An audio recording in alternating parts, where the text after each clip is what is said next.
लेकिन काम तो एक ही कर रहा है। एक बार में एक ही करना। तो जो काम करंट फ्लो जब हो रहा है उसमें एक ही काम कर रहा है, तो इसमें हम आर डी ही लिखेंगे। तो आई की वैल्यू इस तरीके से आ जाएगी।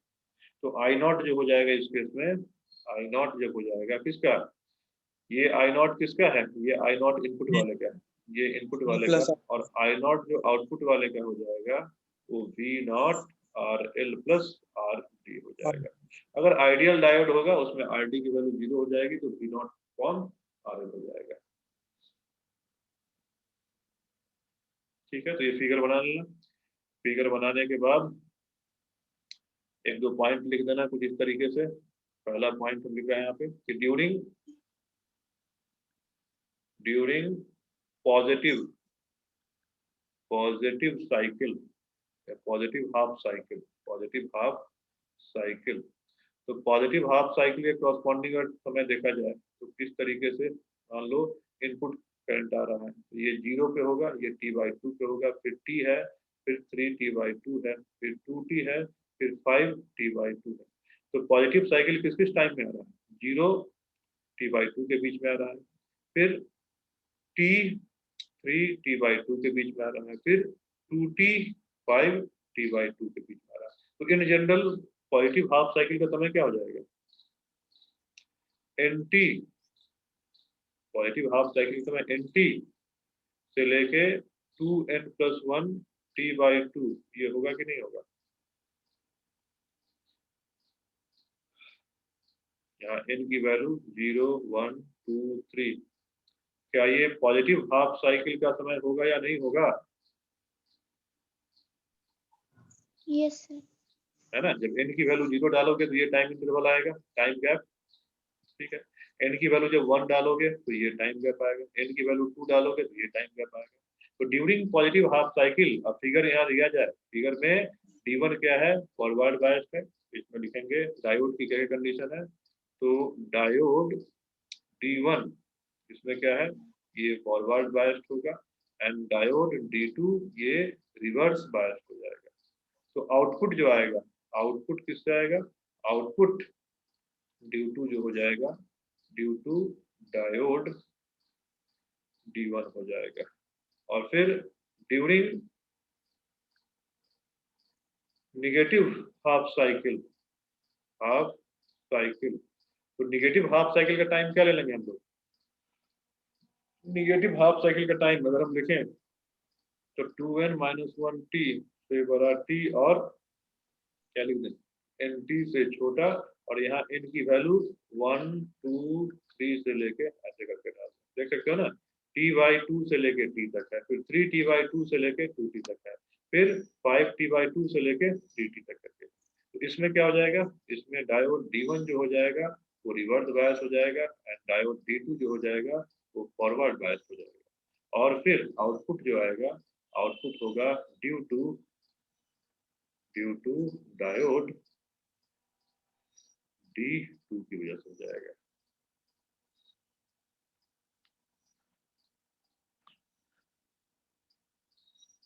क्लियर है, आसान है बिल्कुल। हटाएं Yes, इसको, हटाएं, यस सर। ओके। अब यहाँ पे जो आउटपुट वोल्टेज आता है, जैसे मान लो मैंने ये फुल वेव रेक्टिफायर लगा दिया, फुल वेव रेक्टिफायर है, ये फुल वेव रेक्टिफायर है। यहाँ पे इनपुट सोर्स है हमारा V = V0 sin ω t, इस तरीके से आ रहा है, और यहाँ से इसका आउटपुट निकल रहा है, उससे हमारा लोड रेसिस्टर कनेक्टेड है। तो आउटपुट जो यहाँ पे आ रहा है, आउटपुट वो किस फॉर्म में आ रहा है, तो वो आ रहा है इस तरीके से। ये आउटपुट जो है ये है AC प्लस DC का मिक्सचर। डायरेक्ट करंट तो है लेकिन फ्लक्चुएटिंग डायरेक्ट करंट है, तो इसको आउटपुट को हम लोग बोलते हैं पल्सेटिंग आउटपुट। और अगर इसमें प्योर DC चाहिए तो क्या करना होगा, इसके बीच में एक फिल्टर लगाना पड़ेगा। ये जो है ये फिल्टर लगाना पड़ेगा जो AC कंपोनेंट को वापस से इसी में भेज दे, और वो फिल्टर जो होता है कैपेसिटर और इंडक्टर इंडक्टर और combination of both, combination of both. जिसमें सबसे बढ़िया फिल्टर जो होता है, सबसे अच्छा फिल्टर जो होगा उसका नाम होता है पाई फिल्टर, जिसमें एक इंडक्टर लगाया गया होता, सॉरी पहले एक कैपेसिटर लगाया गया होता है इसके पैरेलल, मतलब फिल्टर का सर्किट कुछ ऐसा होगा, एक कैपेसिटर लगाया गया होगा, फिर एक इंडक्टर, और फिर उसके बाद एक कैपेसिटर बीच में लगाया गया होगा, और फिर उसके बाद लोड रेसिस्टर लगाया होगा। और यहीं पे इस वायर को, ये डी से ना, यहाँ से आउटपुट आ रहा होगा, उसका आउटपुट आ रहा होगा, उसके बीच में फिल्टर लगा।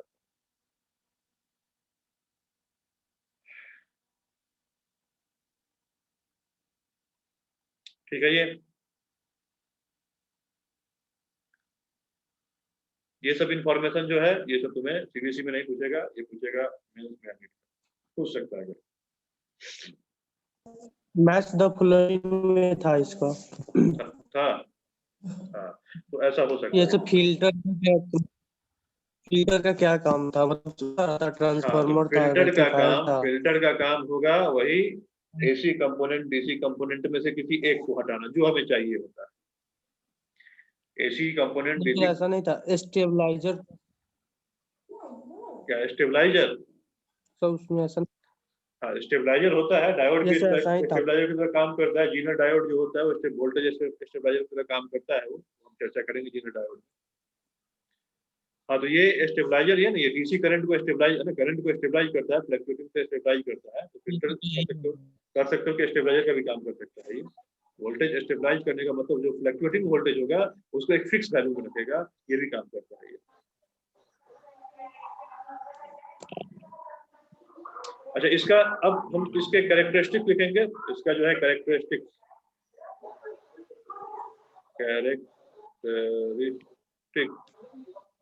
Of forward full wave rectifier. अब इसमें कैरेक्टरिस्टिक मतलब क्या है, इसके वही एवरेज करंट, आरएमएस करंट, इस सब की वैल्यू। तो एवरेज आउटपुट क्या हो जाएगा, एवरेज आउटपुट क्या होगा, मतलब हमको निकालना है सबसे पहले इसमें आई एवरेज निकालना है। तो आई एवरेज कैसे निकालोगे इसमें, आई एवरेज कैसे निकालोगे? तो आई एवरेज का कल फॉर्मूला बताया था ना कि total charge in given cycle divided by time duration of that cycle। जैसे मान लो इसका आउटपुट साइकिल तो ऐसे हो जाएगा, तो इसका एक साइकिल कितना लें, टी लें कि T/2 लें?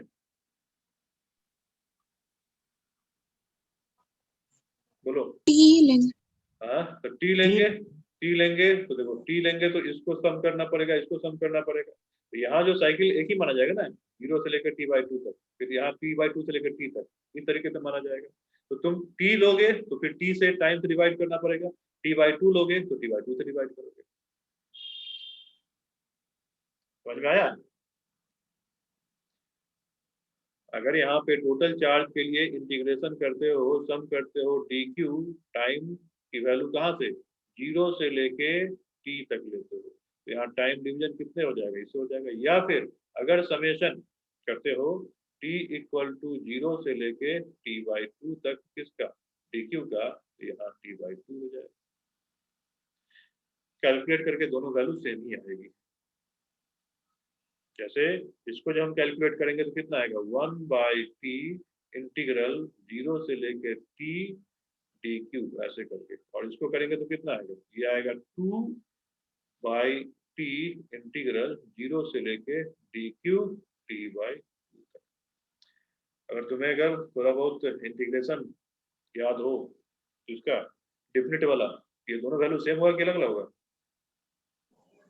सेम होगा, सेम हो जाएगा ना, ये सेम होगा सर। तो किसी एक वैल्यू से कैलकुलेट करके निकाल सकते हो। कैलकुलेट कर लो कि कर दें, ये इंटीग्रेशन कर लोगे ना, तो हम सीधे वैल्यू लिख दें। अब सीधे वैल्यू लिख देते हैं इसका वैल्यू मेनली कितना होता है, ये इंपॉर्टेंट होता है। तो एवरेज वैल्यू आउटपुट जो कैलकुलेट करके आता है इसका आई एवरेज जो आ जाता है इस केस में, ये आ जाता है 2, ये आ जाएगा 2i0/पाई, सीधे उसका दुगुना आ जाता है। उसमें कितना था, उसमें था i0/पाई और इसमें कितना हो जाएगा 2i0/पाई। क्यों? क्योंकि उसमें जो हम कैलकुलेट किए थे सिंपली इंटीग्रल जो आया था हमारा, उसमें एक साइकिल के लिए तो था और दूसरे में 0 हो गया था, बट इसमें दूसरे साइकिल में भी है तो फिर दुगुना हो जाएगा ये। अब अगर हमें आरएमएस वैल्यू निकालना है, क्या निकालना है, आरएमएस वैल्यू, आरएमएस की वैल्यू कितनी होगी। सर आप यहाँ पे आई आउटपुट का फॉर्मूला सीधे V0/RL + RD लिखवाया ना। हाँ, तो वहाँ पे भी V0 तो हाफ टाइम के लिए बट चेंज तो कर रहा है ना, तो ऊपर में सिर्फ V0 होगा। किसमें, सब जो पीछे ग्राफ बनवाए थे, हाँ उसमें ये I0, अच्छा ये I0 आउटपुट है V0/RL + RD। ये आई जो इसको मिल रहा है, इस रेसिस्टर को मिल रहा है, तो ये इनपुट वाला है हाँ ये इनपुट वाला है ना, ये और आउटपुट वाले में अब सिर्फ V0 लिखा है।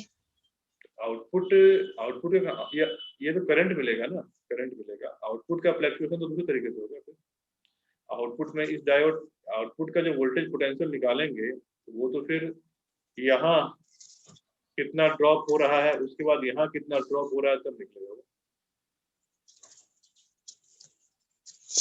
V तो इक्वल टू ये जो आई, आप लिखिए ना सर्कल मार्क करके, तो ये वाला I0 out. तो ये तो उसके बगल वाला Yes sir. ये यस सर, ये क्या Max. अरे तो ये इसका नीचे वाले का मैक्सिमम आउटपुट जो है वो करंट का मैक्सिमम आउटपुट है। वही, ये सिर्फ मैक्सिमम वाला ना, पूरा नहीं है ना। पूरा नहीं ना, मैक्सिमम वाला है। यस सर ठीक। ये और जो वो यहाँ, ऊपर वाला इनपुट वाले का है। हाँ वो यहाँ जो ये मैक्सिमम वैल्यू जाएगा ना उसका, और ऊपर वाला उस वाले का पूरा नहीं है ना, ऊपर वाला तो इनपुट वाले का पूरा हाँ है ये ना। इनपुट वाले का, ये इनपुट वाले का, ये इनपुट होगा ना, ऊपर इनपुट कर दिया, नीचे आउटपुट कर दिया।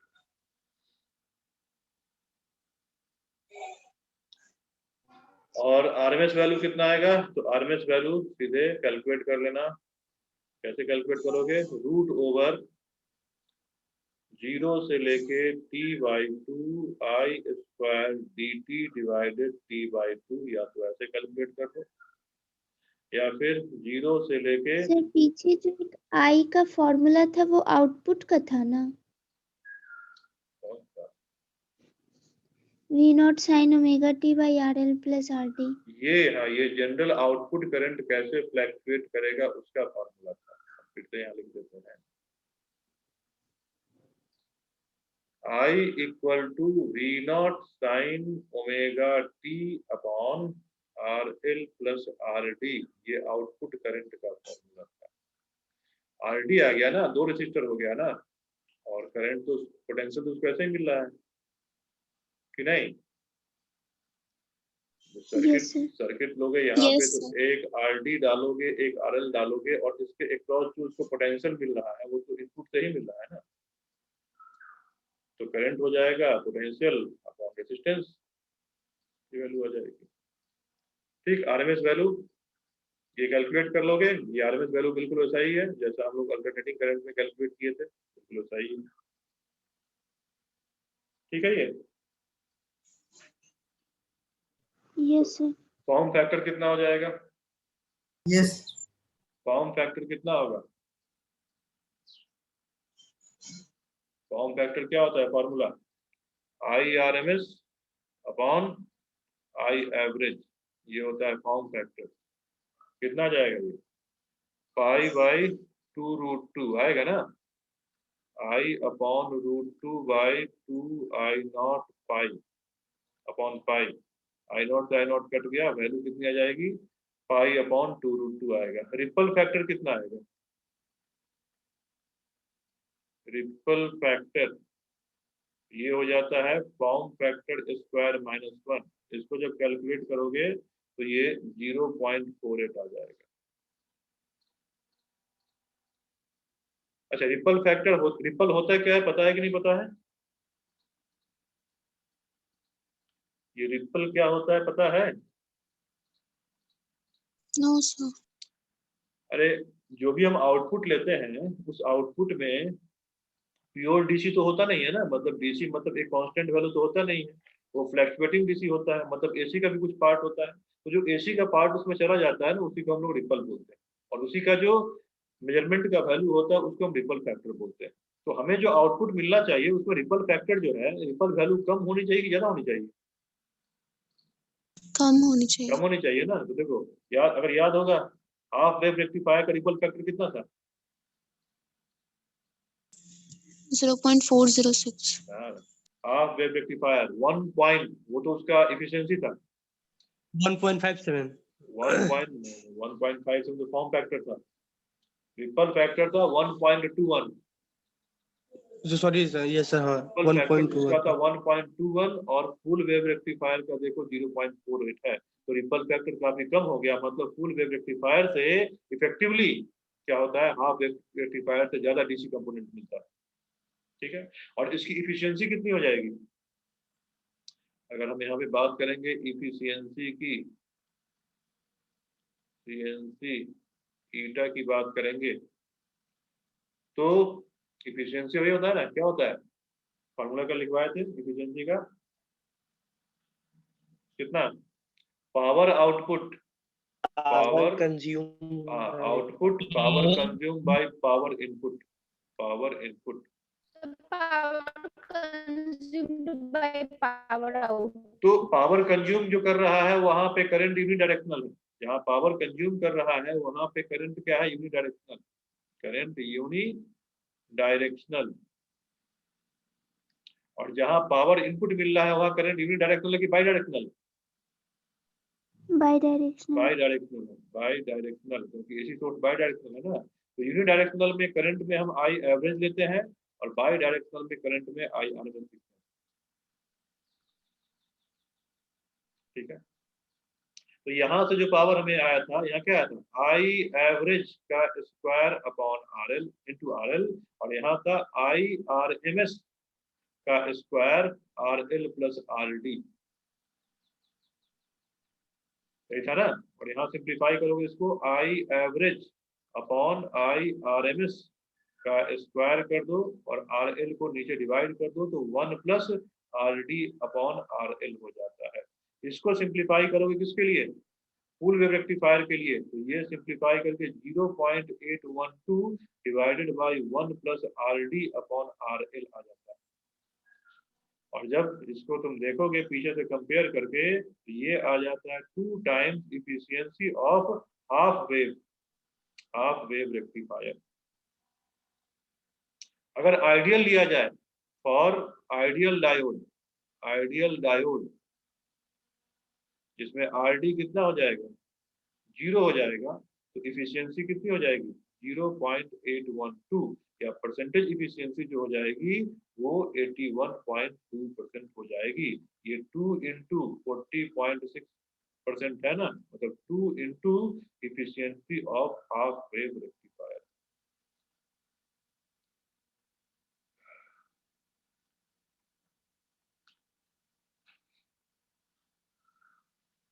ठीक है,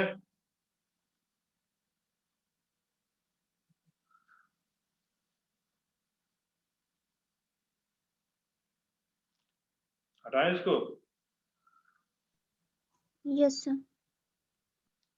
ठीक है, रुक जाइए। ओके, तो ये हो गया तुम्हारा सेंटर टेप। जो मैथमेटिकल कैलकुलेशन सेंटर टेप के लिए था, जो मैथमेटिकल कैलकुलेशन सेंटर टेप के लिए था, वैसा ही मैथमेटिकल कैलकुलेशन जो होगा वो फुल वेव ब्रिज रेक्टिफायर के लिए होगा। बस उसे खाली सर्किट डायग्राम देख लो,